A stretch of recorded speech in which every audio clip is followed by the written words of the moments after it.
ಮುಖ್ಯಮಂತ್ರಿ ಡಿಕೆ ಶಿವಕುಮಾರ್ ಅವರ ಜೀವನದಲ್ಲಿ ಅಜ್ಜಯ್ಯರ ಸ್ಥಾನ ಯಾಕಿಷ್ಟು ವಿಶೇಷ?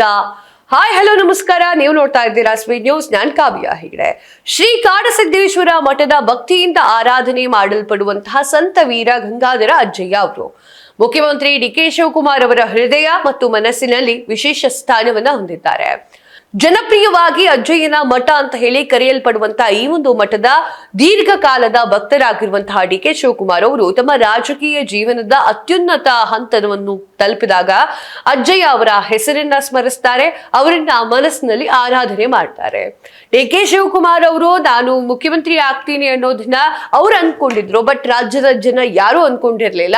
ಅವ್ರು ಅನ್ಕೊಳ್ಳಿಕ್ಕೆ ಕಾರಣ ಏನು ಅಂತಂದ್ರೆ ಅಜ್ಜಯ್ಯ ಎನ್ನುವಂತಹ ಶಕ್ತಿ, ಅಜ್ಜಯ್ಯನಲ್ಲಿ ಅವರು ಇಟ್ಟಿರುವಂತಹ ಒಂದು ನಂಬಿಕೆ. ಸೊ ಆ ನಂಬಿಕೆ ಯಾವತ್ತೂ ಹುಸಿ ಆಗಲ್ಲ ಅನ್ನುವಂತಹ ಒಂದು ವಿಚಾರವನ್ನ ಅವ್ರು ನಂಬ್ಕೊಂಡಿದ್ರು.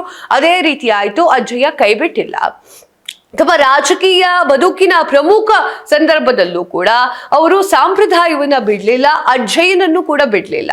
ಹಾಗಾದ್ರೆ ಅಜ್ಜಯ್ಯ ಎಲ್ಲಿರೋದು? ತುಮಕೂರು ಜಿಲ್ಲೆಯ ತಿಪಟೂರು ಸಮೀಪದ ನಡುವಿನಕೇರಿಯಲ್ಲಿರುವಂತಹ ಈ ಒಂದು ಮಠವು ವೀರಶೈವ ಲಿಂಗಾಯತ ಪರಂಪರೆಗೆ ಸೇರಿತ್ತು. ಈ ಭಾಗದ ಪ್ರಮುಖ ಆಧ್ಯಾತ್ಮಿಕ ಕೇಂದ್ರ ಅಂತ ಹೇಳಲಾಗುತ್ತೆ.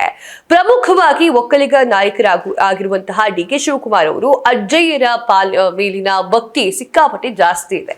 ಸಾರ್ವಜನಿಕವಾಗಿಯೂ ಕೂಡ ಅವರು ಮಾತನಾಡ್ತಾ ಇರ್ತಾರೆ. ತಮ್ಮ ಜೀವನದ ಮಾರ್ಗದರ್ಶಕ ಶಕ್ತಿಯಾಗಿ ಅಜ್ಜಯ್ಯರನ್ನ ಅವರು ಪರಿಗಣಿಸ್ತಾರೆ.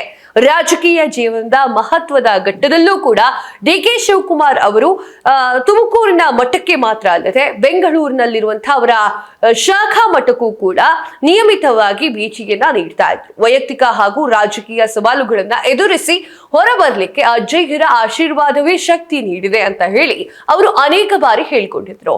ತಮ್ಮ ಜೀವನದ ಯಶಸ್ಸು ಮತ್ತು ಸಂಕಷ್ಟಗಳಿಂದ ಪಾರಾಗುವಲ್ಲಿ ಅಜ್ಜಯ್ಯರ ಕೃಪೆ ಪ್ರಮುಖ ಪಾತ್ರವನ್ನ ವಹಿಸಿದೆ ಅಂತ ಹೇಳಿ ಡಿಕೆ ಶಿವಕುಮಾರ್ ಅವರು ನಂಬ್ತಾರೆ.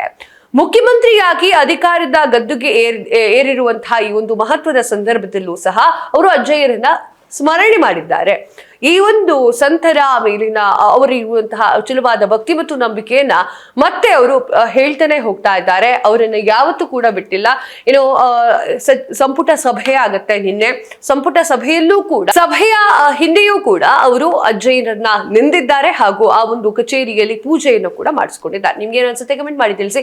ಇದಾಗಿದೆ ಇವತ್ತಿನ ವಿಶೇಷ. ಮತ್ತಷ್ಟು ಸುದ್ದಿಗಳಿಗಾಗಿ ನೋಡ್ತಾ ಇರಿ ಸ್ಪೀಡ್ ನ್ಯೂಸ್. ನಿಮ್ಮದು ವೇಗ.